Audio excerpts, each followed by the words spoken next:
Tout le monde connaît Ulysse, Achille et la guerre de Troie. Mais si je vous disais qu'il existe une histoire encore plus tragique? Aujourd'hui, on va plonger dans une époque bien plus sombre et plus ancienne que les contes que tout le monde connaît aujourd'hui. Une époque où la Terre n'était vraiment pas faite pour les légendes. Mais par contre, elle grouillait déjà d'abominations primordiales. Aujourd'hui, je vais vous raconter l'histoire de l'homme qui a tutoyé les dieux. Un héros qui porte le poids d'un meurtre jusque dans son nom, et qui, bien avant tout le monde, a été un véritable pionnier dans la mythologie grecque. On va parler du cavalier des cieux, de l'exilé absolu, Bellérophon.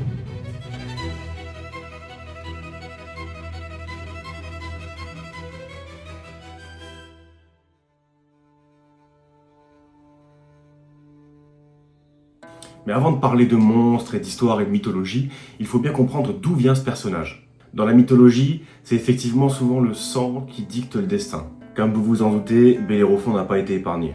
Officiellement, il est le prince de Corinthe, qui s'appelait Éphire en leur temps. Son grand-père humain, c'est Sisyphe. Et Sisyphe, vous le connaissez sûrement, même si son nom ne vous dit rien. C'était l'homme le plus intelligent et manipulateur de toute l'Antiquité. On dit qu'il était tellement rusé qu'il a réussi à enchaîner la mort elle-même pour y échapper. Il est condamné par Zeus à pousser un rocher pour l'éternité dans les enfers. Bon, du coup, Bellérophon hérite de cet intellect froid et de ce côté rusé et stratège. Mais pas que. Il hérite aussi de l'ubris, cette capacité à défier les dieux. On va y revenir plus tard. Mais ça, ce n'est que son côté mortel. Dans la tradition secrète des mythes, le père de Bellérophon est un dieu. Il s'agit de Poséidon, le dieu des océans, des tempêtes et des tremblements de terre. Mais ce qu'on oublie souvent sur Poséidon, c'est qu'il s'agit aussi du dieu créateur des chevaux.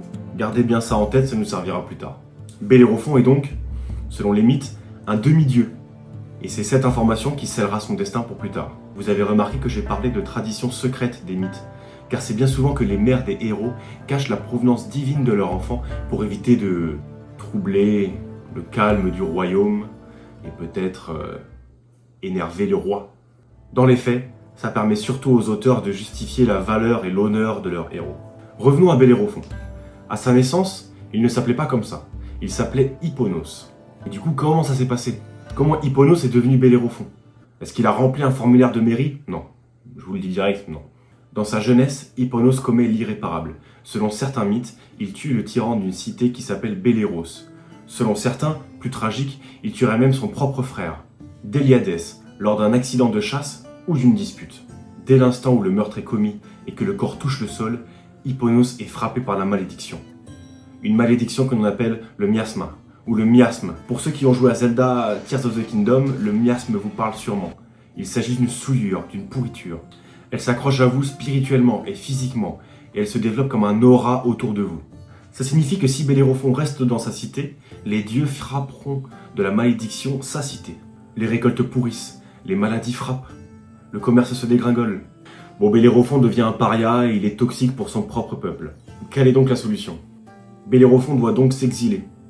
Et il portera cette tragédie jusque dans son nom. C'est comme s'il se tatouait la marque de son crime sur le front et il change d'identité. Il abandonne le nom de son prince, Hipponos, pour porter le nom de son péché. Il est rongé par les remords. Le tueur quitte donc Corinthe pour aller jusqu'à la cité d'Argos. Argos est l'une des cités-états les plus puissantes et les plus peuplées à cette époque. Elle se situe dans le Péloponnèse, dans le sud de la Grèce. Là-bas, il espère trouver un roi qui puisse le purifier de ses crimes et le laver de ses péchés. Il va donc frapper aux portes du roi Proétos. Ce qu'il ignore à ce moment-là, c'est qu'en franchissant ses portes, il vient encore plus de sceller son destin tragique.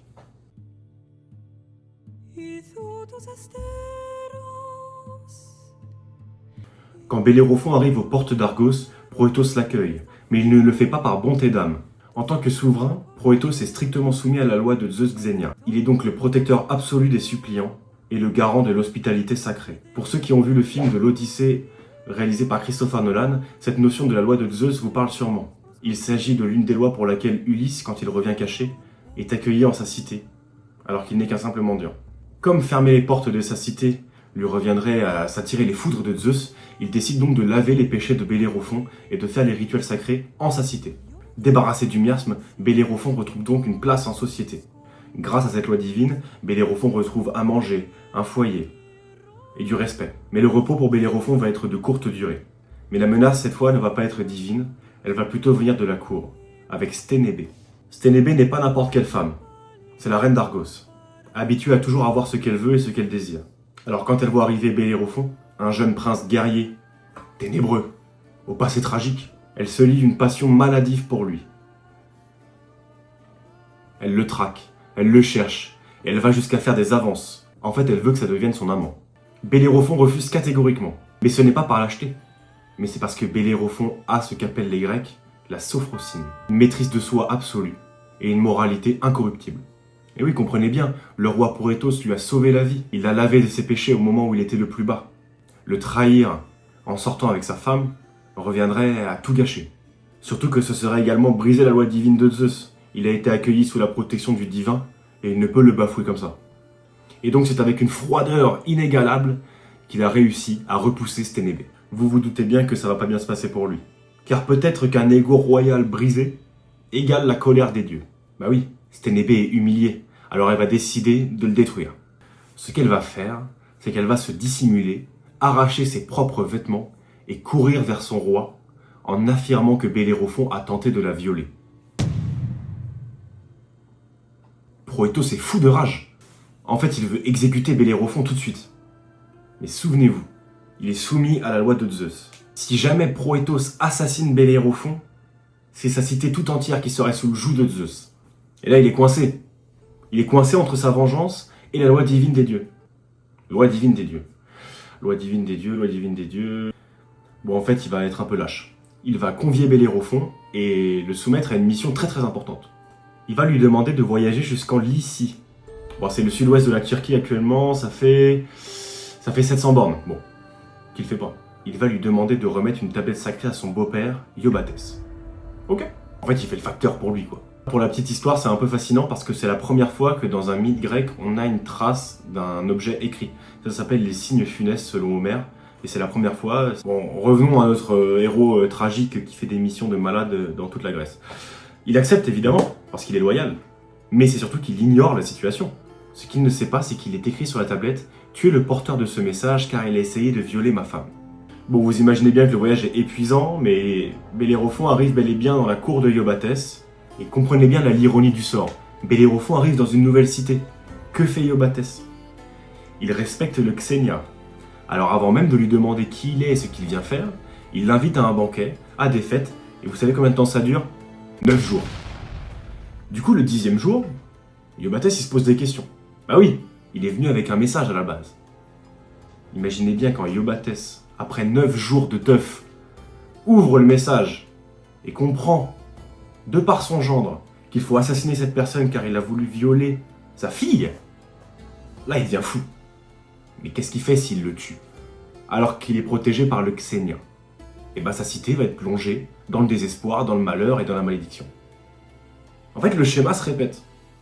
Tout le monde veut tuer Bellérophon, mais personne ne peut le faire. Alors il a une idée similaire à son gendre, il va l'envoyer faire une mission impossible.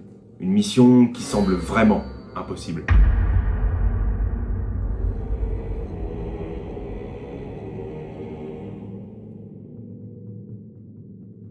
Alors la mission que Iobates donne à Bellérophon, c'est d'aller tuer la chimère. Mais là il faut comprendre que la chimère, dans la mythologie grecque, c'est vraiment un truc de malade. C'est la fille de Typhon, le dieu des ouragans, et d'Échidna, la mère de tous les monstres. L'arbre généalogique de... C'est vraiment une créature dégueulasse. Une tête et un poitrail de lion, un corps de chèvre et une queue de serpent. Et le truc, regardez, c'est un peu dégueu. En plus de ça, vous avez vu, il y a une tête de chèvre sur le dos qui tire des torrents de feu. Juste ça.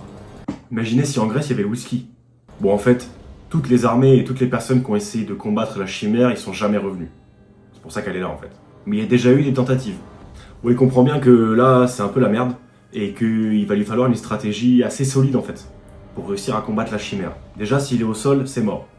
Du coup il réfléchit, grâce notamment à l'intellect de son grand-père et de son père par ailleurs qui est quand même Poséidon. Et il décide qu'il va devoir plutôt combattre dans les airs. Bon, un homme dans les airs, on n'a jamais vu ça. Hein. Souvenez-vous que c'est l'un des premiers héros de la mythologie, il peut se baser sur pas grand monde. Donc il est perdu et il va aller voir un vieux devin, Polyeidos. Là, il va lui donner un conseil étrange, il va lui dire « Va dormir dans le temple d'Athéna ». Ok. Mais il lui indique également l'habitude secrète qu'a Pégase, le cheval ailé, divin, né du sang de la Méduse décapitée, et qui a pour seule loyauté le dieu Zeus. Bon alors, Bellérophon, il va crécher une nuit dans le temple d'Athéna, le sol est froid, il dort par terre, ça fout le seum, mais il se met quand même à rêver.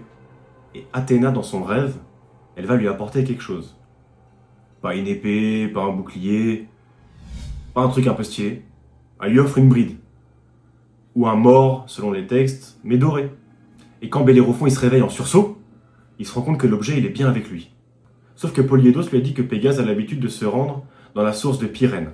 Vous savez où est Pyrène? En Corinthe. Vous savez où est Corinthe? Juste au-dessus d'Argos. Bellérophon refait les 700 bornes en marche arrière pour aller chercher Pégase. Il y en a qui font des Ironman, qui regardent peut-être cette vidéo, mais il y en a qui font 1400 bornes, waouh. Bon, je vous l'ai dit, Pégase est né du sang décapité de la Méduse, mais aussi de la semence de Poséidon, c'est un peu dégueu, mais ok. Et donc Pégase est le fils de Poséidon, souvenez-vous qui aussi est le fils de Poséidon? Bellérophon. Techniquement, ils sont demi-frères. Et là, on comprend mieux pourquoi il a réussi à dompter Pégase. L'aide d'Athéna avec la bride dorée, mais aussi son lien de sang familial reconnu par Pégase. Ouais, les arts mythologiques dans la Grèce, c'est un peu le bordel de baiser. Bon, Pégase se laisse faire, Bellérophon monte Pégase, et c'est en volant qu'il retourne en Lycie. Bien plus facile, vous vous en doutez. Et là, s'ensuit le combat de Bellérophon contre la chimère. Bon, déjà, le cadre est dégueulasse, tout est cramé, il y a un cratère gigantesque et la chimère au milieu qui attend, en mode boss fight Elden Ring. Bon, Bellérophon a une épée, hein, mais il se dit que même s'il vole avec son épée ou une pauvre lance, bah en fait, les objets vont fondre sous le feu de la chimère. Souvenez-vous, c'est une abomination quasi invincible. Bon, là, en fait, il lui faut un move imparable. Alors, il analyse le comportement de la bête. Ce qu'il va faire est vraiment, vraiment ingénieux. Au bout de sa lance, derrière la pointe, il va fixer un gros bloc de plomb. Après s'être envolé dans le ciel avec Pégase, il pique. Et c'est à ce moment que la chimère ouvre grand sa gueule pour tirer son feu, et il lance la lance de plomb au fond de la gueule. La chimère, qui a le réflexe de cracher le feu, essaye de toutes ses forces de faire sortir ses flammes. Sauf qu'au lieu de ça, elle fait fondre le plomb qui coule dans tout son organisme. Alors la bête s'étouffe dans ses propres flammes et dans le plomb, et vraiment c'est affreux. Par contre, Bellérophon vient de réussir l'impossible.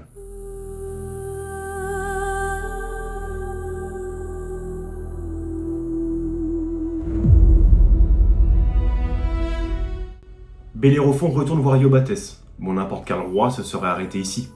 La chimère est morte, son pays est sauvé. Mais non, la lettre de Proétos exige le sang. Alors Iobates va user de nouvelles techniques pour essayer de tuer Bellérophon sans le faire directement et donc pas être puni par Zeus. Premièrement, il lui demande d'aller soumettre les Solimes. Il s'agit d'une tribu de guerriers extrêmement violents et nomades. Sauf que le type en fait il a Pégase. Donc il fait vraiment un bombardement aérien de fou et il extermine la tribu. Il est vraiment exterminé. Il lance des rochers depuis le dos de son cheval volant. Bon, Bellérophon revient voir Iobates et Iobates lui dit « Ok, merci pour les Solimes, mais essaye les Amazones aussi. Les Amazones, vous connaissez peut-être un peu plus. Même tactique, même massacre, bombardement, Pégase qui vole, bababam, plus d'Amazones. C'est une dinguerie, le mec c'est vraiment un avion de chasse. » Sauf que Iobates, il veut vraiment le voir mort. Il veut plus de Bellérophon. Du coup, il décide de lui tendre un guet-apens avec sa garde d'élite. Au moins, il ne sera pas sur Pégase. Bah, il pense qu'il a ses chances. Bellérophon, c'est un guerrier, les gars. Seul, il va massacrer toute la team de Iobates. Donc là, en fait, Iobates, il n'a plus la chimère. Il n'a plus les Solimes. Il n'y a plus les Amazones. Il n'a plus de garde royale. Le mec a plus rien. Il revient voir Bellérophon avec le sang de ses hommes sur lui. Et le gars devient fou. Là, il se dit, peut-être que Bellérophon est un envoyé des dieux. Et peut-être que j'ai abusé de lui. En fait, il va capituler parce qu'il va être terrorisé d'avoir offensé les dieux en pensant que Bellérophon était un envoyé d'eux-mêmes. Iobates va montrer la lettre scellée que Bellérophon lui a lui-même apportée. Il va lui demander pardon. Il lui offre sa propre fille en mariage et il lui cède la moitié de son royaume. Il a la richesse, la gloire et le pouvoir. Le type, c'est Goldie Roger Prime. Il a même Pégase. Bon, l'arc narratif est terminé, le héros a vaincu.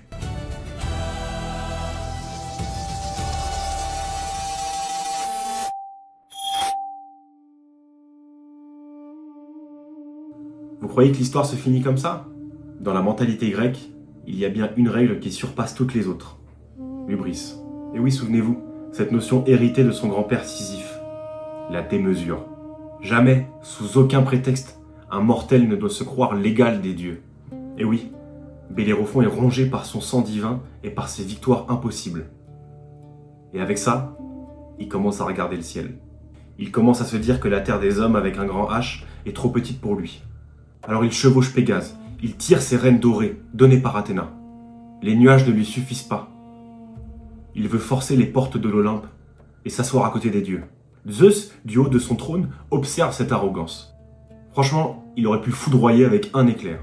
Ça aurait été digne, épique, vraiment blockbuster. Et souvent les dieux grecs, ils sont cruels et ils aiment l'humiliation. Alors Zeus n'envoie pas la foudre, mais un simple insecte, un taon ou une mouche. L'insecte fonce sur Pégase et le pique violemment, juste sous la queue.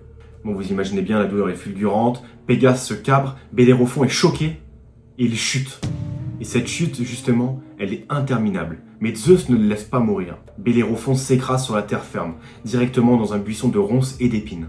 Le choc lui brise les os des jambes et les épines le rendent aveugle. Le roi glorieux erre dans les ténèbres. Il est boiteux, aveugle et loin de son royaume. Vous vous en doutez, Pégase a rejoint l'Olympe. Bellérophon n'a plus rien. Il est maudit par les dieux. Alors il erre seul dans les plaines d'Aélios, l'actuel sud de la Turquie. Il fuit le contact des autres hommes, dévoré par la folie et le souvenir de sa gloire passée. Et ça, jusqu'à ce que la mort daigne venir le chercher. Alors qu'est-ce qu'on retient de Bellérophon aujourd'hui? Il faut savoir que c'est le nom informel de la première exoplanète observée tournant autour d'un astre qui ressemble à notre Soleil, Pégasi B. Vous savez où se trouve cette exoplanète? Dans la constellation de Pégase. Une belle ironie du sort pour un corps céleste qui se trouve trop près de son astre et qui finit par se consumer lui-même. Renseignez-vous sur cet astre car c'est vraiment fascinant et il y a beaucoup de coïncidences avec l'histoire. Comme le dit si bien Robert Greene dans sa première loi du pouvoir de 1998, ne dépassez jamais le maître. Bellérophon, lui, avait les dieux, le cheval ailé de son côté. Et il a fini par oublier sa place. Alors la prochaine fois que vous avez l'impression de crever le plafond et que vous planez un peu trop haut, rappelez-vous de la trajectoire de notre héros. Et gardez bien les pieds sur terre. D'ici là, portez-vous bien, c'était MBDA, et à la prochaine.